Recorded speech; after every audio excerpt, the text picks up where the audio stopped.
do something, but then he's just in the back line. He's just like, I'll get those placements. I think Fisher still have nightmares of Reefers when he got 1v4 naded by him in PMGO ECA. That was a scary prospect. And, well, yeah, Reefers, even as a solo, right, can make it work out. Kind of is the Fallon, right, of that roster for his lineup. So I'm very excited to see how he can perform. I just want to see more from Doc in particular. That is just a wild card in every event he participates in. And if we can see Doc just kind of play with his team a bit more, Seven, hopefully we can see some better results. I want to see the Doc from PMGO of last year. That's what I want to see. The docketing? Yeah, honestly, even though it ended up happening, he was always able to perform. And with the squad, with this much time now that they have together, I think they'll be able to adjust to it. Maybe he'll be able to shine even more for some of the other squads. By the way, for everybody currently watching at home, I know you've been doing your predictions on the EWC Play app. I think it's time to put you guys on this spot. I'm gonna go with you first, Lace.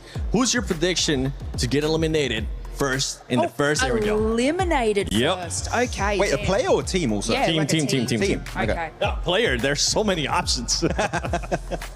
Is it bad that I want to say OG because like they played that map incredibly slow, and I mean, you know. No, it's valid. Fair. Yeah, I mean, making those rotations, that's cool, but where's the rest of it? And I don't think that's going to sustain through the tournament.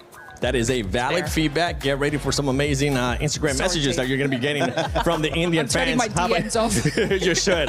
How about you, Max? I'm actually going to say the winning team of that first game, I think GK. I feel like they were not challenged very heavily on Rondo here, so I feel like if the fight really comes their way in the serious fashion, I think that's when they might struggle. So I feel like we're going to get chicken dinner and a 16th place back-to-back. Yep. For me, it's going to be Thunder Talk. Whoa! I think Thunder Talk. They kind of got squished in amongst all of the teams there in that mid phase, and I think those rotational patterns is going to be something that it will keep coming up here. So for me, it is going to be Thunder Talk to be the first one out. Thunder Talk. Okay. All right. What about you?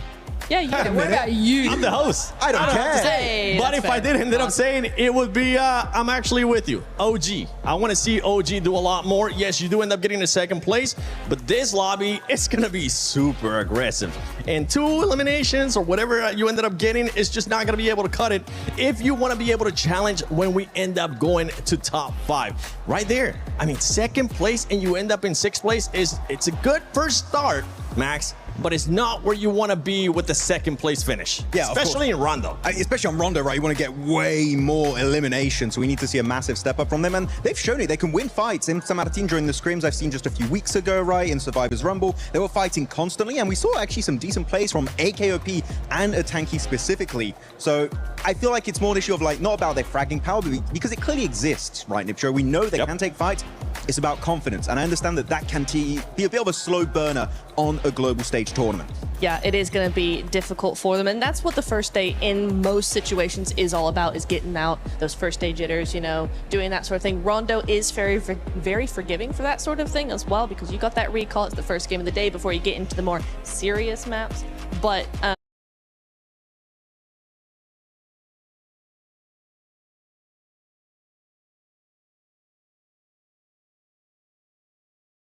yeah, I think for them serious, yeah. No, but I do think that it is going to be a little bit of a problem if they don't step up more, especially because, right, we got Group A back-to-back, day 1, day 2 back-to-back like that. That's going to be really big for the mentality aspect of all of these teams. That's one thing we were actually talking about yesterday during our rehearsal, how we wanted to see some of this, maybe end up switching it up, whether it was Group A, then B, Group A, then B, to give these teams an extra day to go back in VOD review. That extra day is not available, Lace. They're going to have to go back-to-back and make sure they perform. And they're going to have to make sure they perform here in the first airing of PMWC at EWC 26 as we're about to get started. None other than Blank and the one, the only, John Allen. Oh yeah, let's get ready to rumble on Erangel. The grassy pastures await.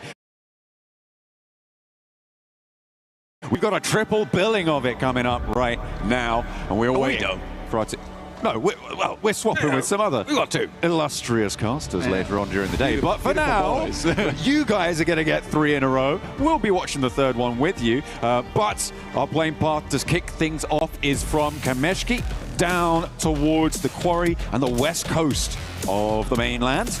A pretty chill playing path. Yeah, I'm kind of curious whether Aurora's going to go for Severny on this one. I mean, there's a lot of talk about this overall. Aurora with their new drop spot over towards Severny. It's not entirely new. They had been dropping there before, but it's never been like a fully confirmed thing on their side of it. So again, for here, they can easily get over towards Severny. They could still drop Sosnovka. It's a bit of a distance, though. So we'll see what they end up doing here. Doesn't look like they're going Severny. Can't see him. Oh, no, there they are. Okay. You're blind. I am a blind man, apparently. You're a blind guy. But yeah, they're definitely going Severny. Take that back. You were bang on the money. A lot of other teams trying to find their places. I mean, the southeast side of the mainland is probably a little bit more tricky than most of the other areas for the plane path specifically. But again, just grab those vehicles, get onto your drop spot, get away with it. Taking a look at Pachinki, it looks like, yeah, nobody's going to try and bother Enigma Galaxy there. On the drop, anyway.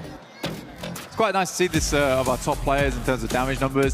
Flower up there in third place with 965. I mean, there was a lot of love we were giving over towards Maple as well as Liu, but it's good to see that Flower actually had a massive impact on that game as well. As we head down towards the southwest side of the map, and man, this circle is far over towards the western side. We're cutting out a lot of space very quickly. We're also having a ton of water down towards that southern edge.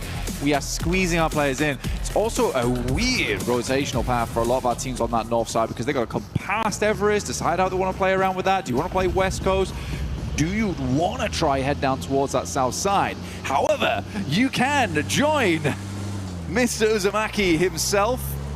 Jump in over with the Naruto event. Make sure that you head on into the game. Draw for the Naruto character, the Ninetales Fury AUG. Looks mighty impressive. Some of the game mode has been brilliant to play around with as well. So I hope you guys are enjoying that and leveling up your ninja skills. Honestly, it's been good. It's been good. Some of the best skins we've seen in a long time. I can't tell if that's because I'm a big Naruto fan or not, but probably is. A little cute Kurama pet as well, which you can get your hands on, which I really want badly. And Max keeps teasing me with it every time he pulls out his account. Do you have a favorite jutsu? Rasen Shuriken, probably. Okay. Just because that is the most... When it was first shown, I think it was like the most brutal jutsu ever used on the show. Yeah. And it was like, wow, that's actually really ruined that guy. He's had a bad day. And then Naruto had to go to hospital because of using it. Oh, that's, like, yeah. That's a lot of power. It was hardcore. That's a lot of cheat. It was hardcore, much like the boss in game right now, which is also very hardcore. Not easy to defeat. You really do have to come together as a group. So, get in game. Take part in the event. It's fantastic. It is. It is. We are enjoying it, as we are enjoying unveiling these teams in this arena here at the PMWC at the EWC 26. Ragnarok getting his cardio in on the push bike for Gike. I imagine that will be traded out as soon as he can for a motorized vehicle. Pedal power. Coach corner. Oh, yeah. Take a look at the coach corner. That's the Gike coaches coming on it. Hello, boys. Hope you're doing wave, well. please. Oh, he did wave. Did they wave? He pre-waved. Oh. Yeah. Peace sign. Hell yeah. That's what we want to see. Ragnarok. I mean, the sound of the bike moving is really quite relaxing. And I feel like you can't relax in a situation like this. So I hope that they aren't going to be going for it. This is a little bit more, you know, petrol and exhaust fumes that you need to see. The pace coming on through for Gike to channel that previous match's momentum. Exactly. As I was going to talk about, they've just come off a great game. They currently have fantastic control over towards Gatka. They could even pick up God Compound if they wanted to. It's a little bit of an early send towards it, but with so much space being cut out here already on the map, I don't think it's a bad idea to full send, which looks like what they're currently trying to do right now. I mean, what's the biggest harm? It doesn't head down towards that south side just to figure out where else to play, but you do have prio on this, so why don't you just go for it? Fourth Rise, they like to start over towards Yellows, which is Yellows between Yellows and Ferry Pier, which I always thought was quite a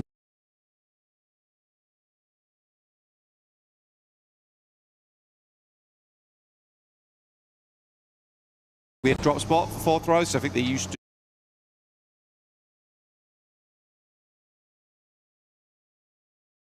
to fully commit over towards Yellows. They didn't really step into Ferry Pier as much, and now because they've got a lot more tenure underneath their belt, they're like, hey guys, you stay out of Ferry Pier from now on. That's our corner. But for them, this is also a fairly easy rotate, sweeping underneath.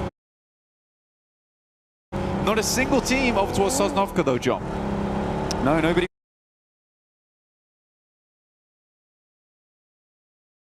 went all the way down south. I mean, the plane path didn't really promote that sort of rotation. And I mean, as you say that, actually 2 players from Fourth Rise have gone down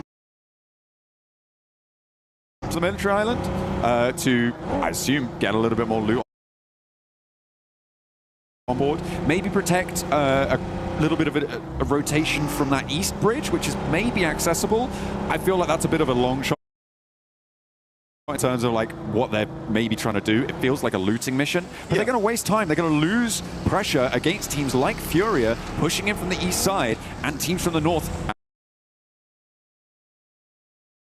As we're on board with Ulf, maybe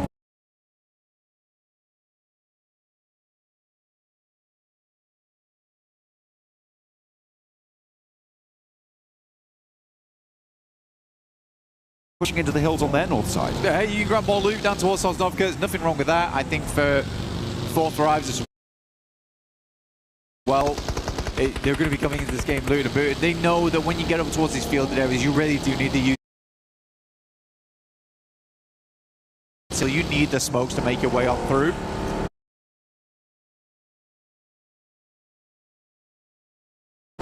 Like I said, we're on board with Ulf currently. We have swung over towards that eastern edge of Gatka. Bgmi Galaxy had a fantastic start in this game. Pachinki is a lovely spot to start from on this type of circle. They already sent 2 players down towards that south side though, and they're left behind Satan as well as Ralph inside of Pachinki to continue looting up. Bring the rest on through later. hopefully they don't get split off. Finding one of those quarry mouth compounds could be really important on a circle like this.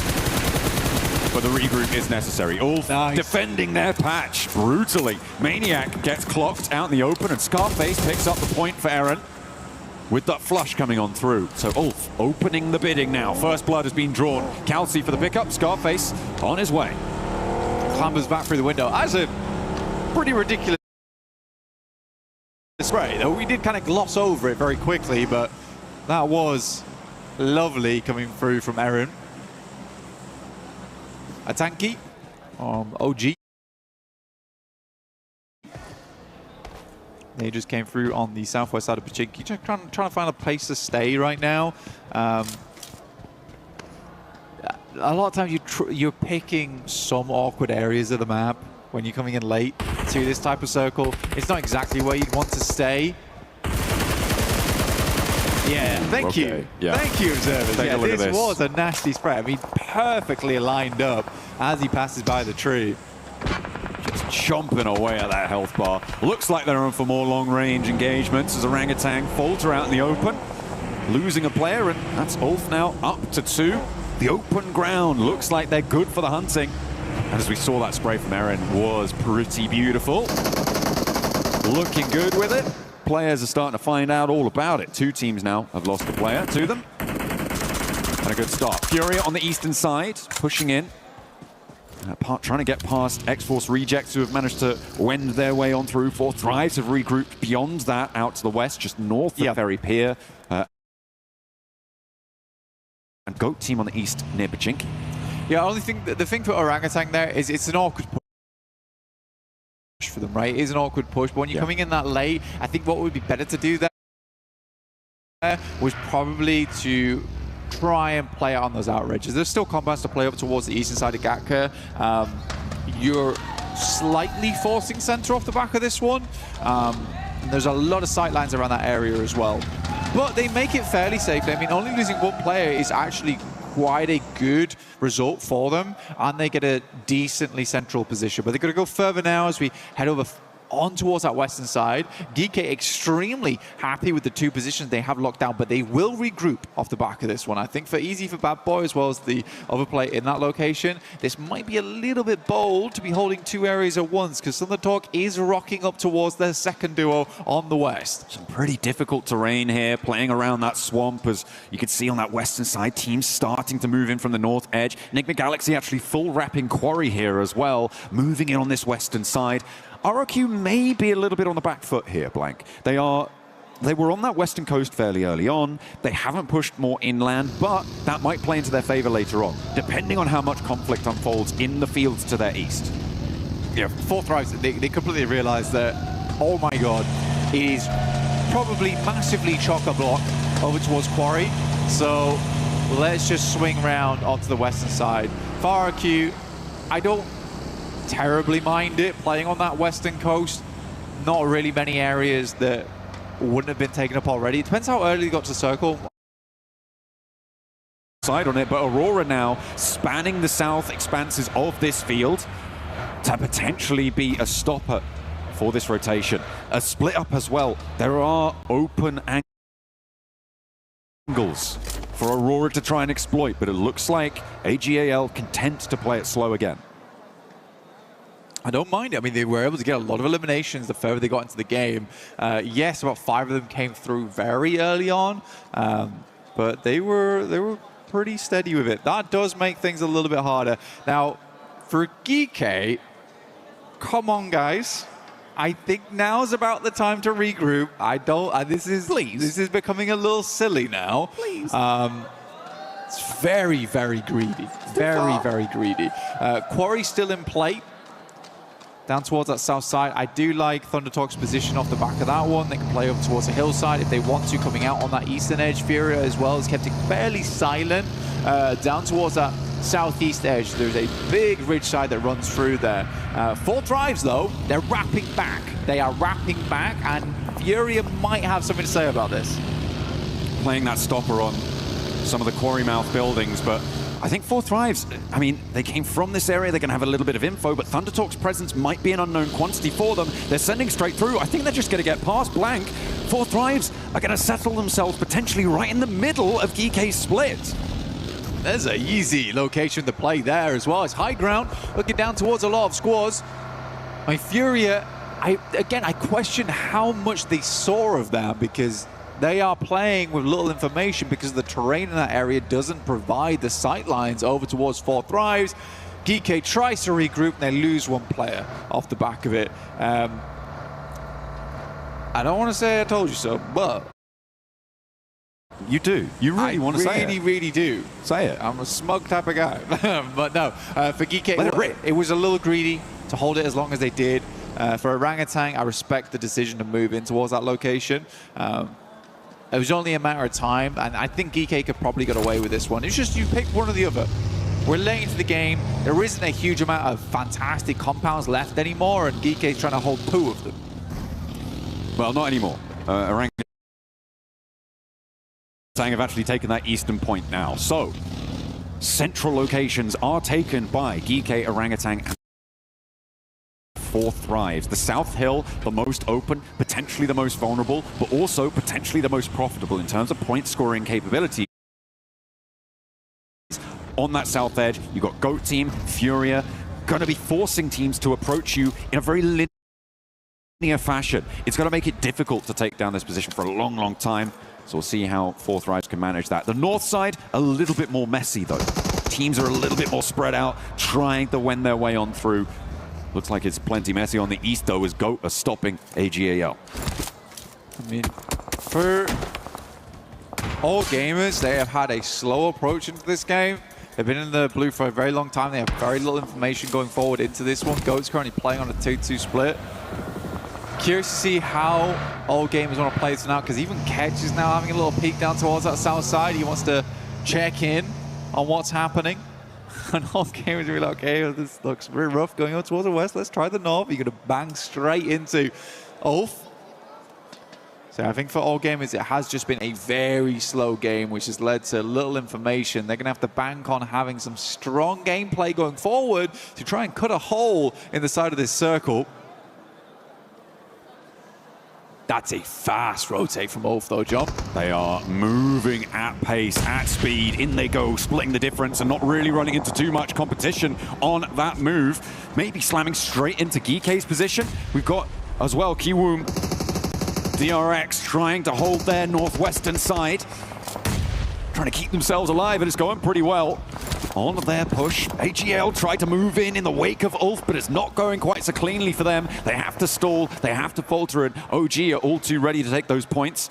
So back on board with the nades coming in through the windows here. Ola wanting to hold out, but not quite connecting on either front.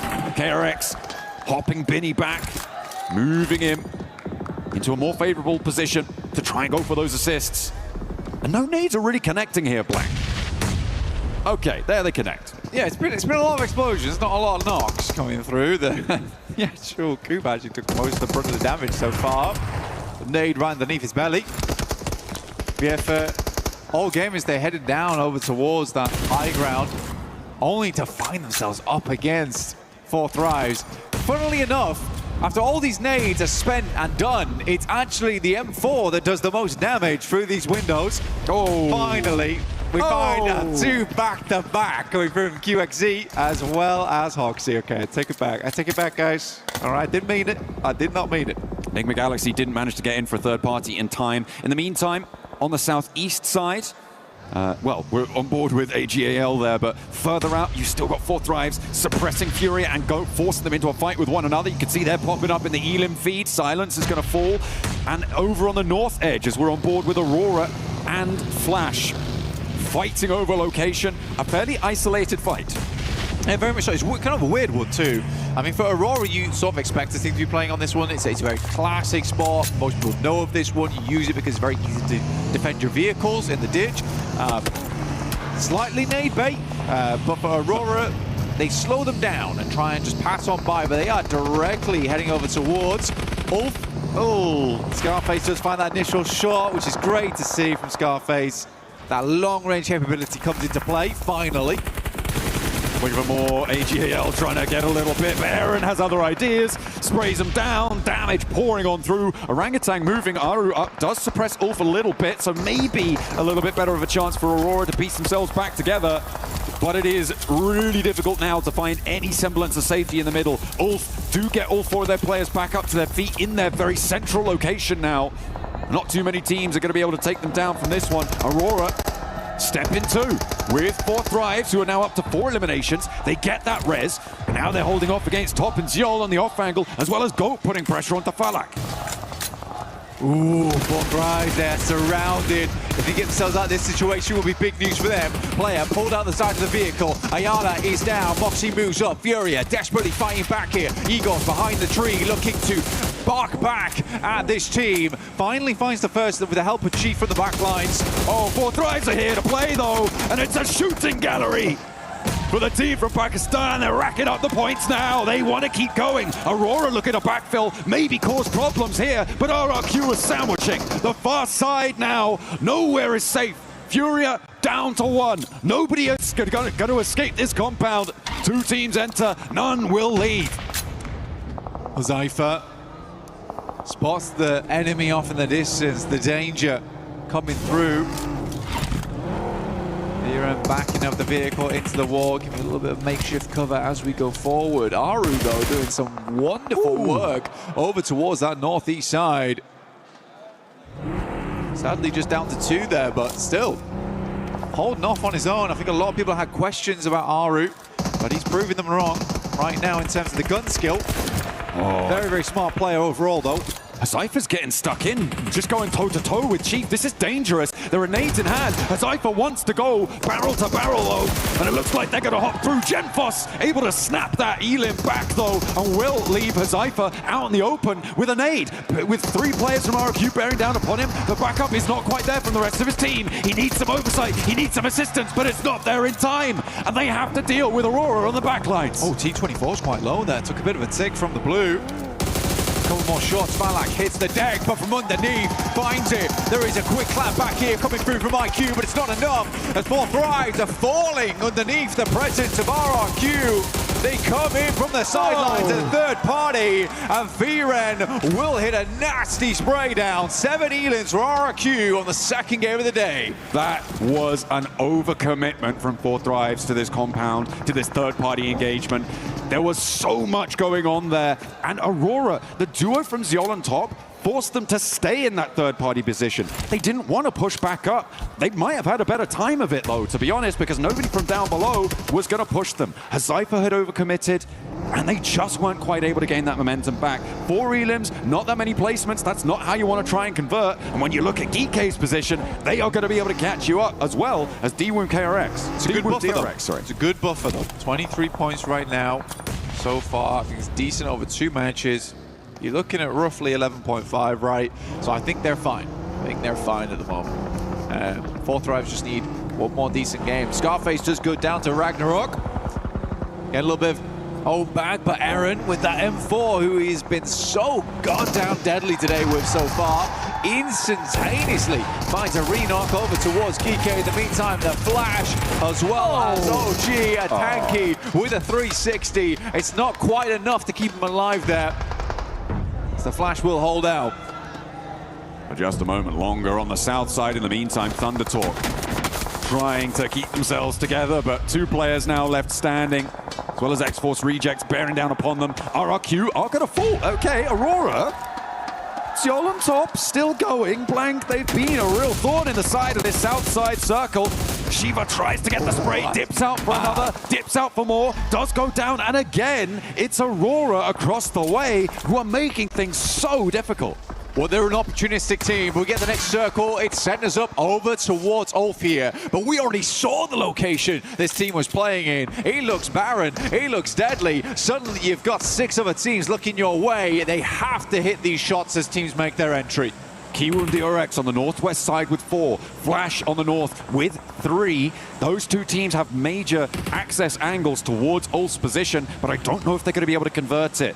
On the southwest side that we're on board with right now, Nick the Galaxy, who have been slow, trying to work the ground, looking to pick up the pace now with an opener knock to Ragnarok, and he will potentially be a weakness that Nick the Galaxy can exploit. They're playing as 3. And trying to keep this one going forwards. Kevin goes down to an 8 from Coops as they retreat to try and get the res onto Ragnarok. They won't be able to keep him safe. Ralph and Lord now charging forwards. Coops to be the backup. They are isolated in this fight. No third parties, and the res isn't there. He pops up, but will it be enough? Steps out with another angle. He goes immediately back down, and Coops enters the front door. For Kike, at least, they got the sweetest little goodbye from one of our friends out there in the crowd.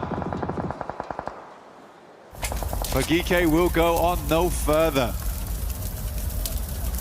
The flash from the distance. Ketch has eyes on. He knows he's playing out here. He knows he has to move. As you said, KRX moving on the sidelines. Always such an awkward area of the map to play. Difficult to get the right sidelines in position. Bose gonna step up, sends an 8 over the top. It looks off kilter though. Oh, forces him out wide and into the sightlines, and it's the barrels to do the dirty work. Binny not quite connecting. The shotgun is ringing out over the bonnet, nearly doing the work, but the explosion takes him down instead, and the rest of Flash looking to rally their support, but now it's just Tops in a 1 versus 1, I think, against Hoxie. But Kiwoom DRX looking to keep things going, and Bose might be resable here. Hoxie kept out in the cold. Hoxie moves forward.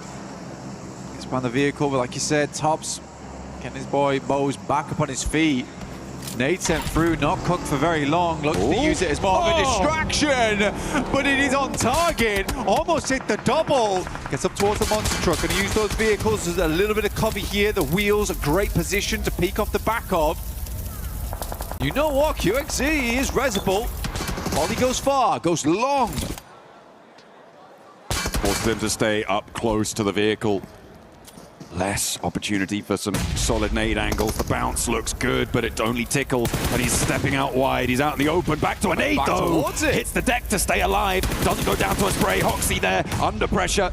The monster truck keeping him safe. Another nade, another chance to find the knock. Forces him wide, but this time the shrapnel is just too much, and somehow Hoxie keeps it together for Kiwoom DRX. Well, Hoxie just sending some lukewarm grenades. No intention at a single one finishing him off, but 4 of them, that'll do the trick. Aurora, carry on with Zhol, as well as Top. Still playing for Nigma Galaxy though, right? This is a huge game for them. Not only because they've made it quite far into this game, but because they have to claw back those points right now. Their first game was devastating for their points tally. They need to get a little bit more out of this one. Currently, Ulf is stuck a little bit further out the circle, trying to watch for teams coming in from this south side, which I think makes sense. Try and clear that area as much as possible.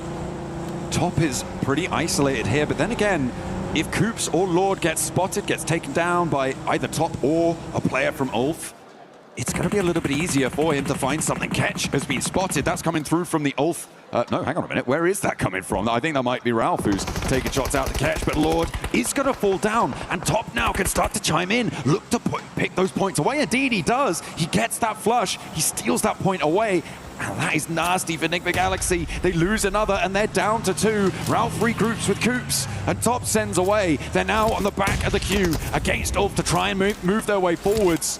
Do they have the gumption? Do they have the power? Coops fully stimmed up right now. Frothing at the mouth, looking for those elims. Ralph comes in from the sidelines. Might just find nothing off the back of this, and it absolutely is the case. Coops now has to make a recovery off the back. 3 seconds left on that grenade. It goes slightly wide. Might just tuck itself back in again. Ulf, in the meantime, is trying to get the rest of their players back up on the sidelines. It could be big. Sticky grenade out next. Aaron extremely low.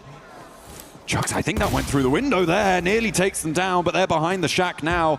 The info that Coops was able to gather from Ralph's roll forwards was that the other angle wasn't quite paying attention, but now they've got the res. Now they've got more, but Coops still has something left. He's charging forwards. Kelsey wants the res onto Aaron as the rest of Ulf are taking damage. That's coming through from across the way. Aurora, maybe even Q with the RX, and there he goes. Coops is on a tear. Ketch is down. It's just Scarface now to stand in the face. But can Coops get the angle? He turns around, confirms the points, and into the fight he goes. This is the missing spearhead of the spear for Enigma Galaxy. He will finally go down, but you almost saw him there in the picture-in-picture. A tiny smile on his face, despite that being one of the most insanely pressured moments for any player to be in. And Ulf is taken down by it. KRX, 9 elims on the game. It's a strong one for them, currently in the second place and looking to take first after this all does conclude. But they've got to deal with Aurora, who have been once again immortal in this match. Top and Ziol have just been marauding around these east side hills for so long, and they're actually now playing fairly close together. These nades, the peak angles that they can take, probably going to be quite profitable. And actually, Hoxie being in that shack may be a detriment to them. With the position it takes on the circle, the next zone closes dead center. He's going to have to leave first. So when does he do it? He might want to try and figure out something now. We're into a 2v2 here. Ziol wraps around. The fact that Aurora's played on the north side, they've played back down towards the south. They have made a lot of plays that other teams try to go for and were unsuccessful in. It is magnificent, but they are down to limited materials. 3 nades, 2 smokes, 3 nades on top. He's going to try and move around the sides. If you can get up towards the shack here. Smart. I mean, they saw that rotate away from Hoxie, and Top was trying to get that off angle, but now has to step back in as Hoxie's putting Ziol under pressure. Top yet to step into the firing line, but draws the attention and disengages the fight. This is good from KRX, so I love the layering with the vehicles. Had to be done there to ensure that, you know, it's difficult to get one sightline onto a singular player in the vehicle. Whilst you've got 2, you may as well use them. But these nades are starting to come through now, trying to get some damage done. Hoxie's back up to 70%. That nade's on target. It's beautiful here. QXC now has to deal with the other players. Another one right up in his face. They go wide. Top's moving around the side. Aurora, a difficult beast to handle. This is what Top wanted to do originally. The pressure onto Ziol made it too hard. Another nade, and Ziol nearly takes it down there, but Top now has the angle. He's got them on a broadside. Oh, insult to injury. Take down the down player first, but it is a duo chicken dinner coming through from Aurora. Aurora, after that, they take second place. KRX obviously shut themselves up in towards first. It's a really good game so far from KRX over the 2 matches. I think what we've got to take from this is the consistency these boys have been able to put out compared to other teams, but Aurora certainly shows that these guys are here to play. Goodness me, such a problem on that east side. Their crowning moment was the pressure that they put on 4 Thrives on their eastern side, moving down towards the hills and forcing 4 Thrives into an unfavorable position. really nothing that they could do about it at that stage, but what a pressure that those two players have. Oh yeah, I think it's scary to play against. It really is. It's that fear factor sometimes that can be awkward to play around. Not a single moment was there where we didn't see KRX under basically the hydraulic press of those two players, constantly switching positions, constantly making it very, very difficult to work with. Even when they layered the vehicles, instantaneously Zhol's ready and waiting to back them off those angles. Cool stuff, very, very cool stuff. And instantly after they backed off, the boys just instantly went elsewhere. So you immediately had no information once again. Again, that's that veteranship coming through from Aurora. They've played a lot of these moments before. Absolutely, they know what they're doing. I mean, it was, you could see how aware of exactly what pieces need to be where when Top regrouped back over after that flex out, and then he was like, oh, we got to knock, now I can do that exact same play. They knew what they wanted to do, they delivered, they executed, and as a duo, they are still a terrifying force to behold over on Erangel and on many, many other maps as well yet to come. That was really, really great stuff towards the end. I really enjoyed that finish. I think it was pretty classy. It was very, very classy indeed. And for Ulf to go down to Coops, I mean, again, I'm super happy that Coops is here. He's an awesome player. It's great to see him at PMWC. Fourth Arrives, I liked the gameplay. It felt like there was a little tiny itsy bitsy bit of overconfidence there from Hozaifa as he went down towards that south side. I mean, fair enough to them. They're feeling themselves. I would much rather a team was feeling overconfident and pulled that back a little bit. But yeah, let's head over to an interview with Falak to see how he is doing today, which honestly has been fairly good. All right, thank you very much, Kalaris here for PMWC for EWC 26. I'm with Falak, the man himself, and I want to talk about game one here for that Rondo match as a whole. Because Erangel wasn't too impactful. Let's talk about Rondo. You guys were on the west side for quite a while. PK was north of you, and you were a little bit stuck in there, but you kind of made a good meal of it. So what was the game plan for Fourth Thrives in those moments? Our game plan was pretty simple from the start, that we have to hot drop, take kills, and just scout. Like whichever places are free, we are just scouting and rotating according to that. Okay, so, I mean, in that game, 9 eliminations for a Falak here, looking for an MVP already by the looks of things. Do you think that it's going to be, there's going to be challenges from other players if you're able to put up those kinds of performances, or is it going to be the Falak show alongside Fourth Thrives? Yeah, I mean, it will be a problem for other players if I be consistent, then yeah. Absolutely. Well, thank you very much, Falak, for joining us here. I'll let you get back to your team. Obviously, plenty more games to come here at PMWC at EWC 26. That is Falak here from Fourth Thrives.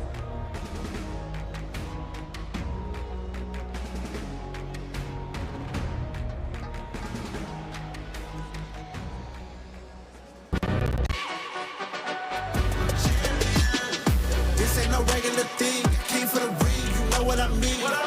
You see my name in the lights. Better get right, champion.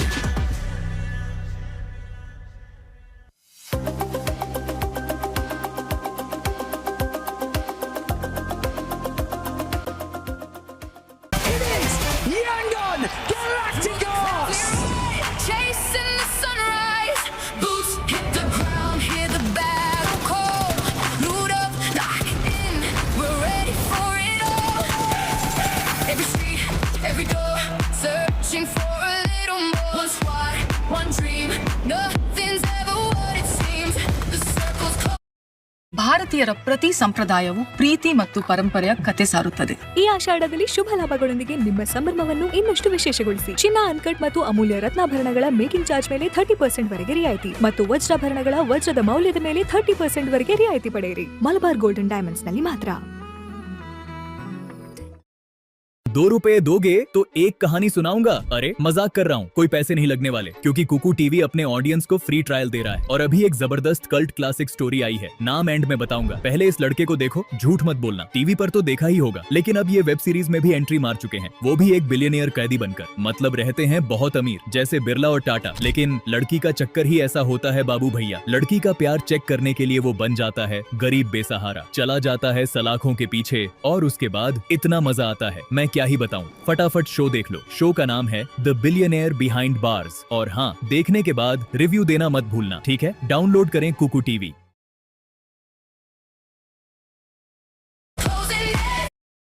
Like if Flash take up that hilltop, no way Aurora come out on top and get that chicken dinner. But so many fumbles were made throughout the entirety of that game. Aurora, as a duo, come out of nowhere and snatch away that chicken dinner for themselves. They did indeed. I really liked how they were playing as a duo, right? So many teams we see, if they're a duo, they keep very much themselves, very compact, don't want to make too much noise, don't want to be seen.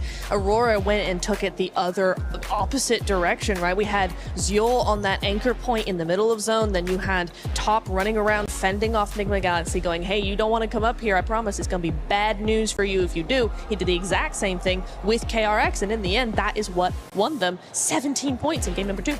And that was a team that was also able to put up a good amount of points. Honestly, KRX with 9 eliminations, 15 points total, Lace. And you know what I have to say to that?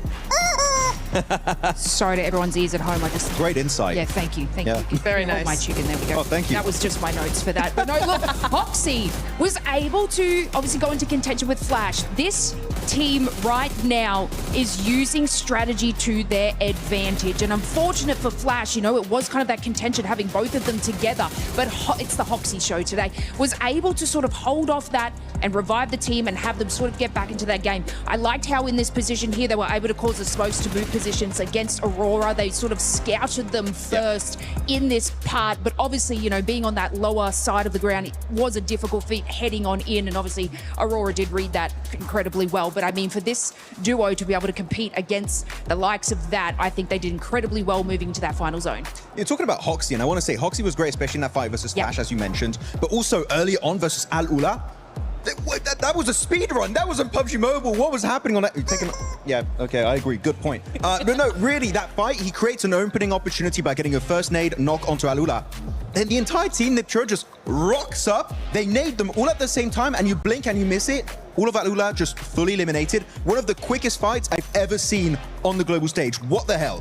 Yeah, and that's how you want to do it, right? If you're going to go in, you got to go in big and instantly, because you want that team to not have any recourse at all. You want them to not know you're there, and then the next minute they are thinking about what happened in the lobby. That's how you want to play PUBG Mobile. And yeah, exactly what they said. That's exactly what they said. I want to actually rewind a little bit to some team that wasn't there towards the final, but they did improve on their performance in regards to eliminations. And that was none other than OG. OG being a little bit more aggressive, kind of what I want to see out of this squad. Ended up with 6 eliminations.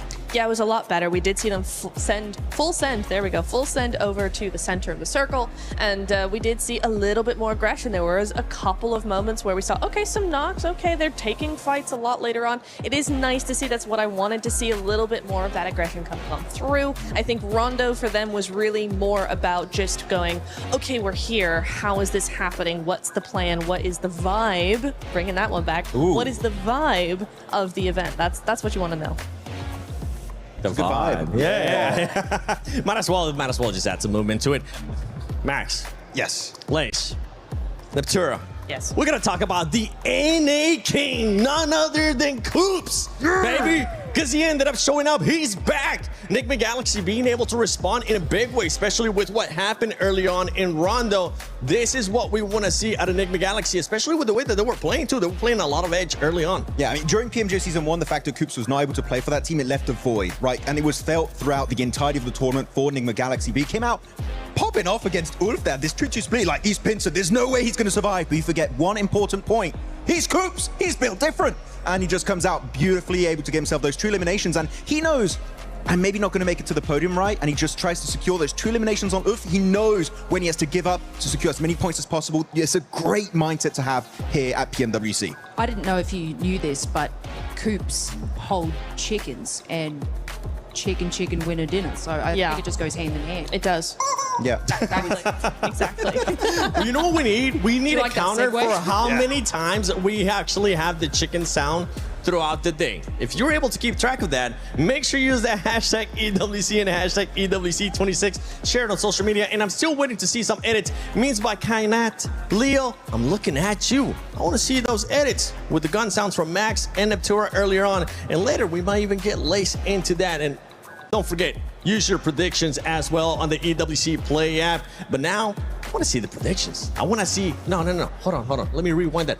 I want to see the overall, because with the overall, we're going to be seeing KRX currently with 28 points. Aurora Gaming there tied up with 4 Thrives at 23 points. I can hear Kalaris saying in the background, the South Korean overlords. Yes, he's so happy about it. I mean, clearly they've been looking so good. Hoxie, we talked about him this game, but Bgmi had some great moves in Rondo, even TRE from time to time. So I'm very happy they can be #1, especially without a single chicken dinner, which I do believe, spoiler alert, they might get eventually throughout the entirety of Group A, but this is looking like a stacked top 5. But all gamers, Niptra, I know you and me, we're pretty hyped about this team. Yes. Just shy of making it top 5. They're going to come out swinging on our next Durango. Oh, I can't wait. They have been looking really, really good so far. You know, the points don't necessarily add up to a really good game, but they have been making moves, which I'm really appreciating. I do want to go just very quickly, though, on to 4 Thrives there, is that, yes, in that last game, they did get a bit swallowed up in all the teams going to the same position. That's fair. However, we are seeing like 16 eliminations,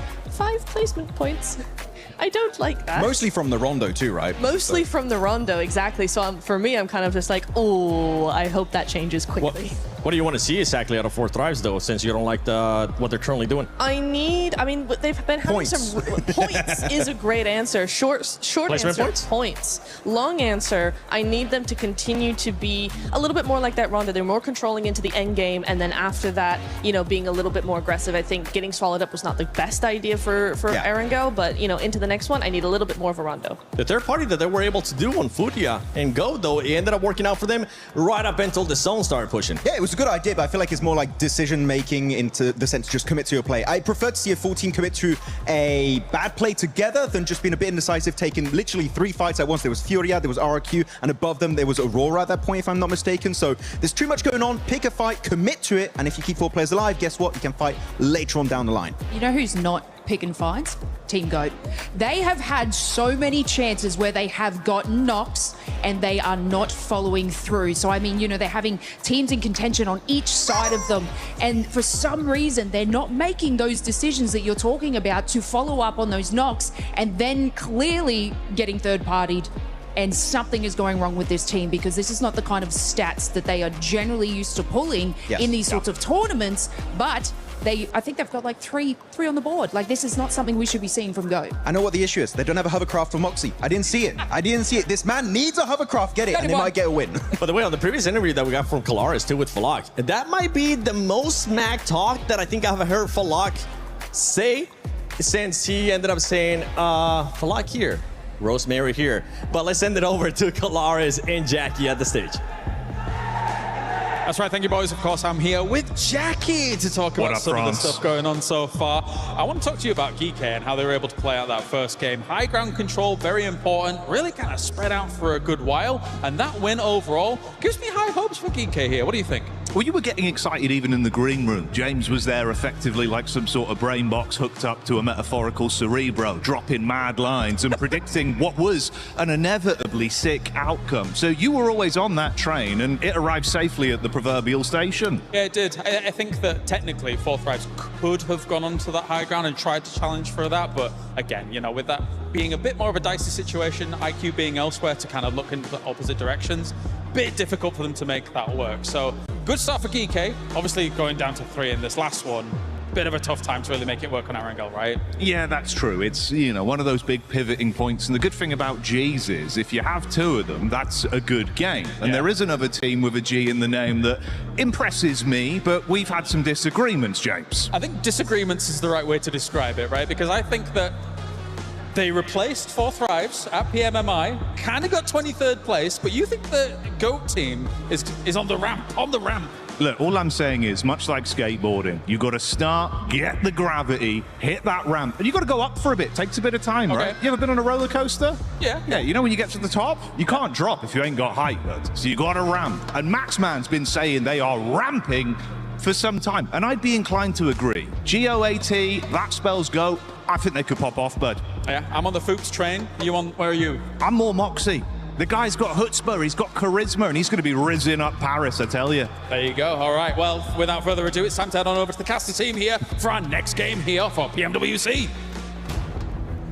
Oh, absolutely. I'm ready for him. I'm ready to get that Riz coming through from Moxie. We'll see if they're able to take it to the Battlegrounds, though, as Erangel is our next match.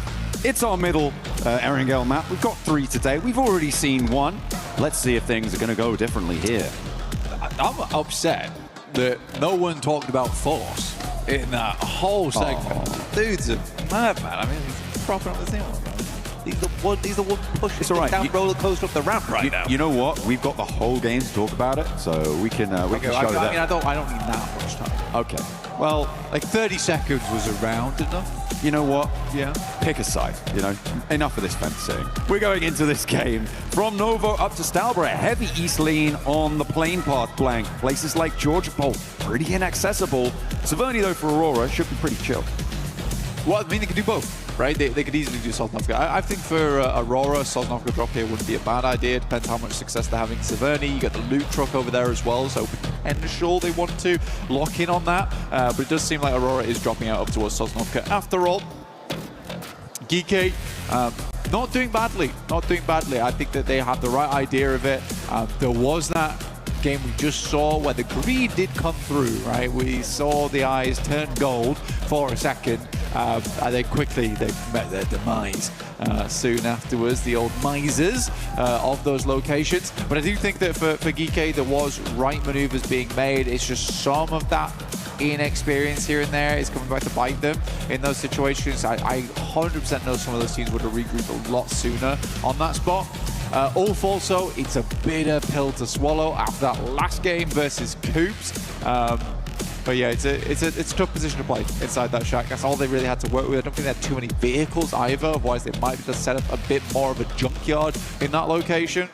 This time around looking for small points. But again, it's shaping up quite nicely on the leaderboard. It's nice to see South Korea up in front in first place with KRX, but Aurora, 4 Thrives, Ulf, All Gamers, OG's even up there, which is cool to see. These are sort of the teams we expected. Yeah, absolutely. You need to be looking out for it. The circle did pop during that blank, and it is heavy southeast. It looks like we're going to all corners of Erangel today. It does cut in a majority of, well, all of Novo, a little bit of that military island as well. So access is potentially there. Could potentially see some hovercraft rotations. Uh-oh. Uh-oh. Oh, what a hop. He's mad with it. Looking good, but the bullets now ringing out from the high ground. But the jet force not hitting for quite a while there. We'll finally be able to put that one to bed. Yeah, gets him eventually, but might have had an easier time if he had the Ninetales Fury AUG skin, which you can grab in-game today. Make your rolls, make your pulls, try and get that skin, because it does look mighty nice. One of my favorite ones to come to the game so far. Everyone knows I'm sort of biased towards anime skins. Okay, it genuinely is a really good one. But RRQ is on the send-out currently. You do have Thunderstork down towards the south side. They're currently playing military. Good spot to start off with here. You have a lot of Sosnovka actually pulled into this one, but it's the amount of water involved. Hello! We are live from Paris currently. A lot of fans here with us, which is nice to see. Joining right from the beginning here to support their favorite teams. Real mix of support from lots of different teams, fan bases. Love to see it. Getting in and amongst it. Nina Galaxy taking down the loot truck, grabbing themselves some goodies from the back, making sure they've got everything that they need, and they will be able to burst those doors wide open. Plenty of ordnance to send down range. And in they go. Coop's going to be taking on the Sentra there. Is Max going to be happy? Is he going to get an MG3? I mean, Ralph's just got a shotgun right now, which isn't ideal, but did get the level 3 vest, which might help him live for a little bit longer when he makes those crazy crashes like he did versus Ulf. Definitely a good distraction, though, to allow Coops to explode onto the scene there. But yeah, what I was talking about is a huge amount of water that's involved here. It is a gargantuan amount. And I think for a lot of players, they're quite salty about it, just like the sea, because this is giving very few areas to play. And as you move over towards that southeast side, you're on that slope down towards Mills Power. You have the Deadwoods. This is not a very fun area of the map to play in terms of when you've got 16 teams all in play right now, which is why you're seeing a very slow rollout. Most teams realize that they're going to be playing Edge for a long time off the back of this one. Long enough to maybe see those two of our youngest fans in the crowd grow old enough maybe to play in these tournaments themselves. It's going to be a little bit of a slow one, but all for making their way. Enigma Galaxy is starting to break away from Potato Hill now as well, looking to try and get away from Pachinki. On the north side, Flash are pushing in past that mansion prison area, looking to send on towards the top of the hill, towards that lumberyard position potentially, or might just draw short on the south side of prison, around those shelter entrances. Yeah, we do. I mean, we got some loud fans in the crowd today. We got some chanting of 4T, which is always good to see. And I mean, they've got some good fans as well, and they deserve it for some of the performance they've been putting up so far. 23 points currently. Again, we got to back it off a little bit, though, coming into this game. Pull back on the gas, right? I don't think they need to go too hard just yet. They have some strong players on that team, and they have the consistency to work with. And I agree with Seven. It's probably the most smack talk I've ever heard from Falak before. He's a very respectful guy at the end of the day, despite being such a menacing game. But yeah, it is funny that for Falak, smack talk consists of, yeah, if I am consistent, you are all going to have a horrible time. I think that's, to be fair though, I kind of think that's true of maybe any player in this lobby. No. It's about it, but it is. It depends what consistency is so crucial, right? Well, it depends what your consistency is. Yeah, okay. Consistently bad. I'll say at least 50% of the lobby, if they are on a consistently performing day at their sort of peak, yeah, absolutely. Anybody on their best day could sweep a lobby like this. Hey, but okay, let me pitch you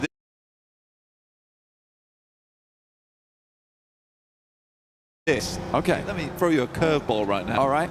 Take Doc. Okay. Put Doc on his best day. How many other players really live up to that hype? Well, that's what I'm saying.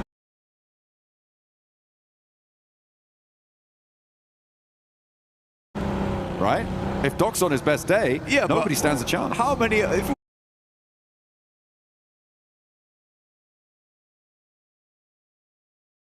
you leave two players behind to try and get looted up as much as possible,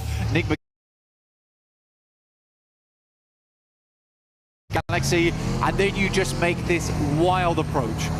If anything, this has worked out ridiculously well. They have two players over on the coastal side down towards Mills Power. If this continues to move southeast, this is not a bad spot to play. And now you have an anchor point to play off the back of. So Enigma Galaxy here, they take a huge gamble. But again, for them, gambles are required considering that first game they had of the day, which was so terrible. But they managed to get 10 on their second match. And with this, they might be able to pump that up a little bit further. So I actually don't mind this. I don't mind this.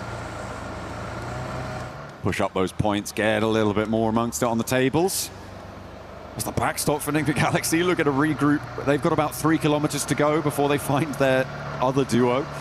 So a long road ahead of them on the south side, potentially fraught with danger. Step 2, yeah. Yeah, this is nasty. Then maybe we can get to profit, but yeah, step 2's got to come through first.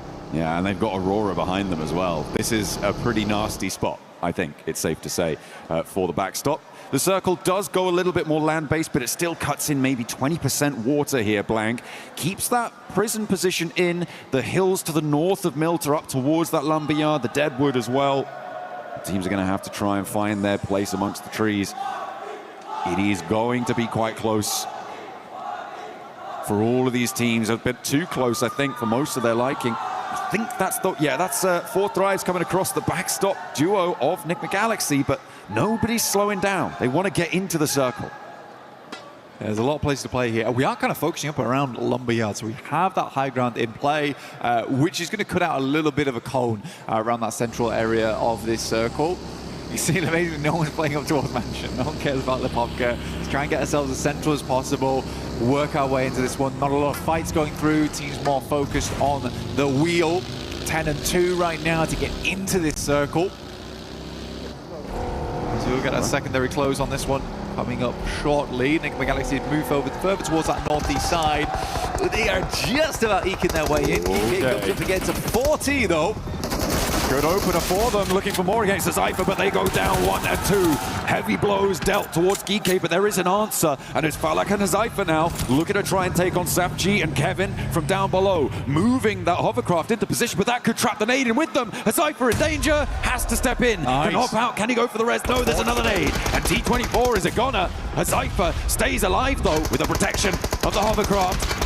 It's going up in smoke, it's on fire now. Forced out, more nades. DK playing siege to them. IQ wanted to try and stay alive here, but he's bleeding. Falak's nowhere to be seen on this fight. IQ's down to 4 thrives, go down to 2 once again. This is a real rough approach over the last 2 games. Even Ulf's getting involved now. They got some good shots there, able to do a little bit more damage. Cypher on a sticky situation. Alula actually not a bad spot. We haven't seen too much out of this team so far. All gamers were instant towards the central of the circle. And they are playing around that lumberyard area. This is pretty good news for Kiwoom DRX on that north side. C4 Thrives losing 3 of their players early. A team that's chasing going down. Aurora also losing a player. They're pretty happy. Geek going down to 2.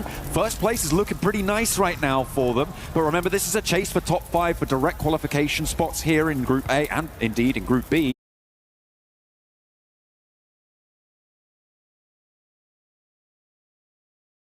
After this, but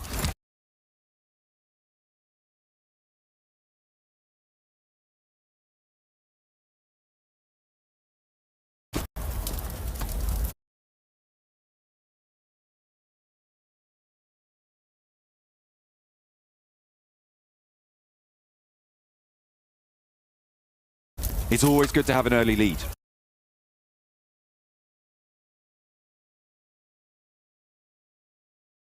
And that is exactly what they're going to be looking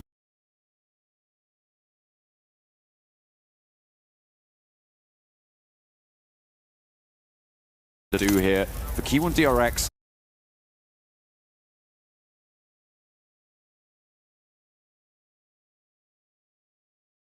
On the north side, they are chilling. Yeah, KRX fighting right now. They are having a good time of it. Looking to push that points count a bit further upwards.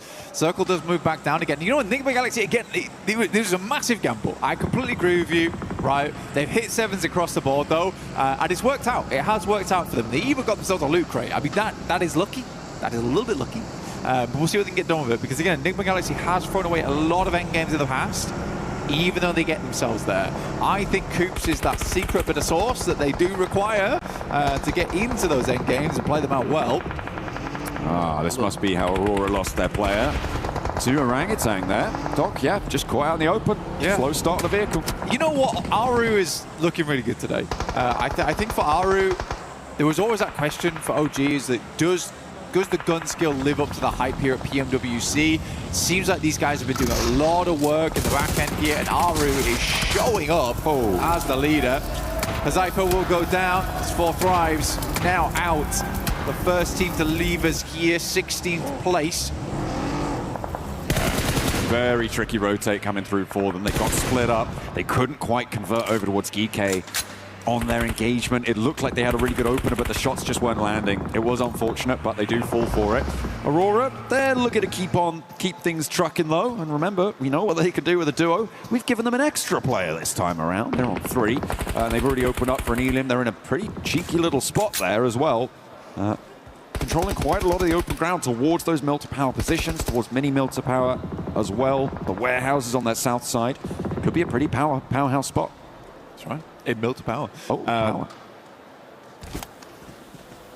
Little stock here. I mean, for Ulf, they're playing the ridge side down towards the side of crates. It's not a horrible place to play, but it really depends on the next circle, right? So hard to know where it's going to go because it's still folding over towards Deadwoods. It's still folding back the other way towards mill to power.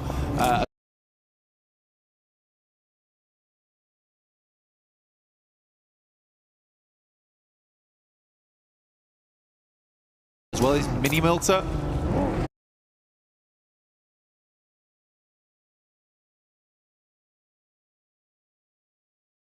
As a four, they have a good time. Great shot from Aaron. Where did that come from? All right, all pulling it out the bag, as well as Enigma Galaxy on that south coast side.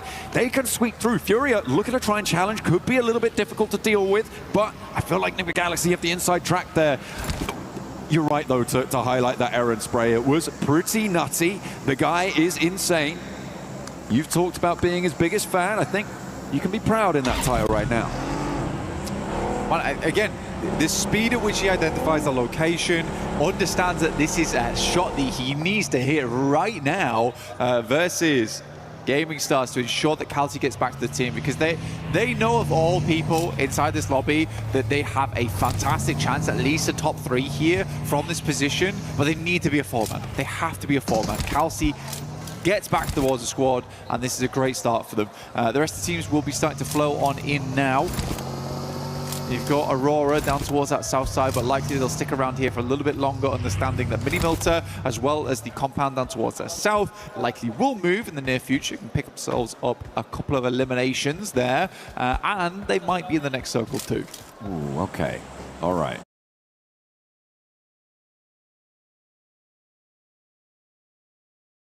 I feel like if you made your predictions over on the EWC app,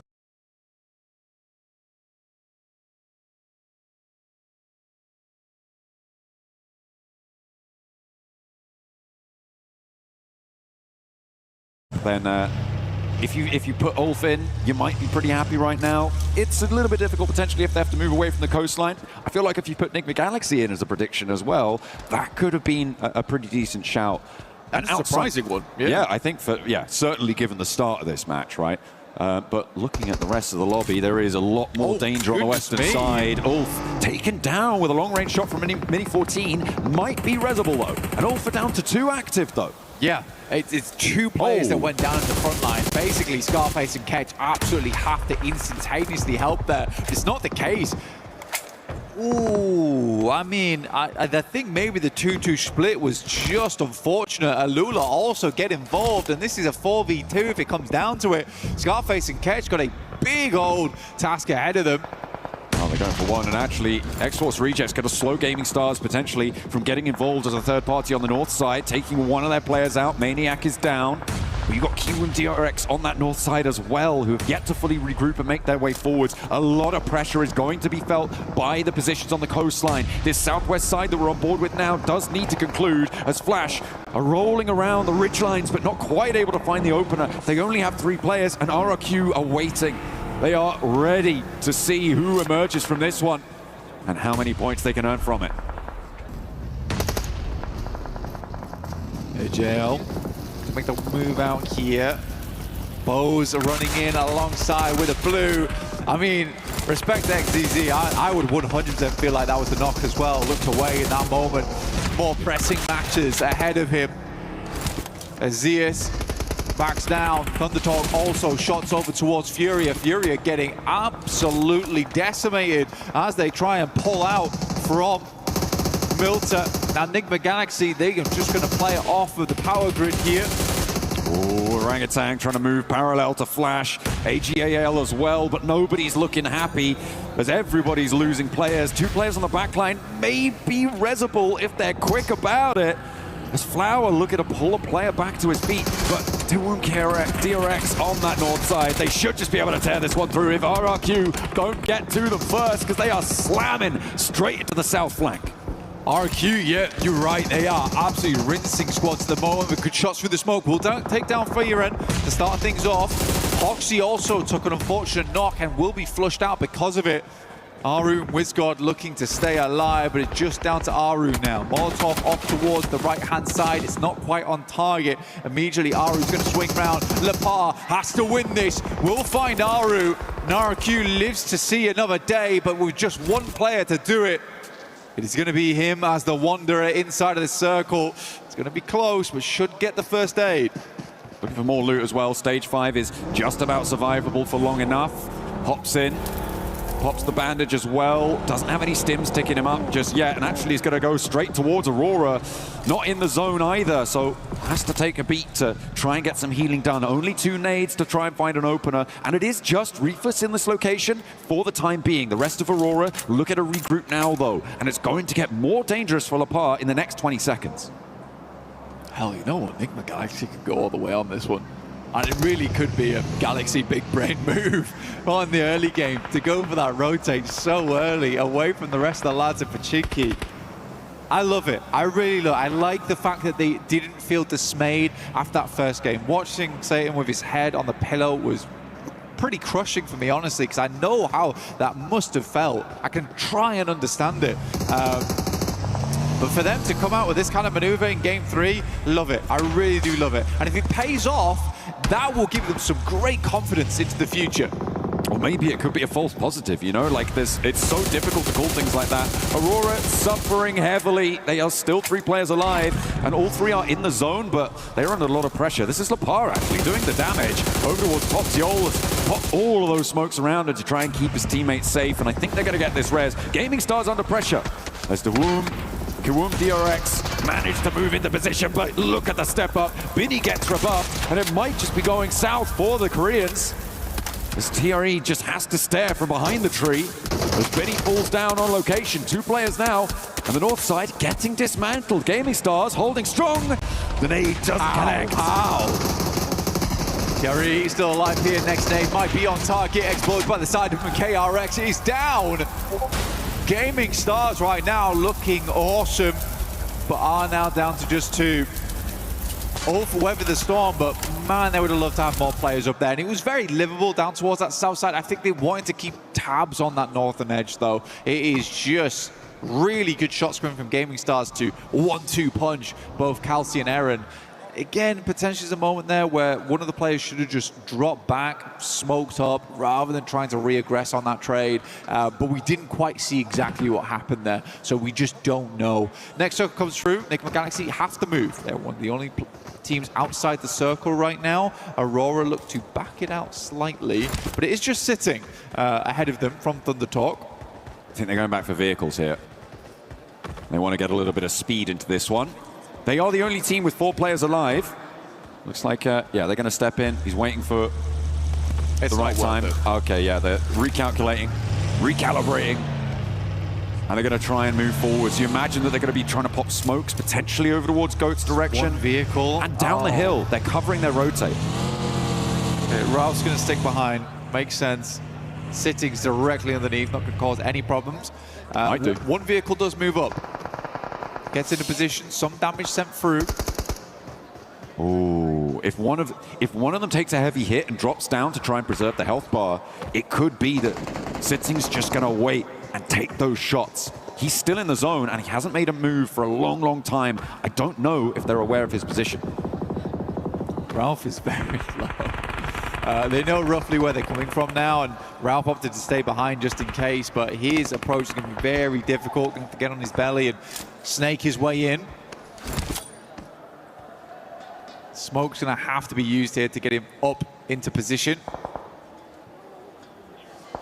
Yeah, but for Goat, these buildings are crucial right now. The game will slow down massively, at least for the time being. Aurora's got a coupe to work with. That's about it. Not the most denser vehicles either. That will go up in flames pretty quickly. Well, it depends who's taking shots, because I don't think Enigma Galaxy can go for the full volley at the moment. Goat don't necessarily have the angles to go for a full team volley at it at the moment. It depends on where they're trying to go for Aurora, but I feel like they've got a little bit of time, maybe about 5 seconds of runway to play with.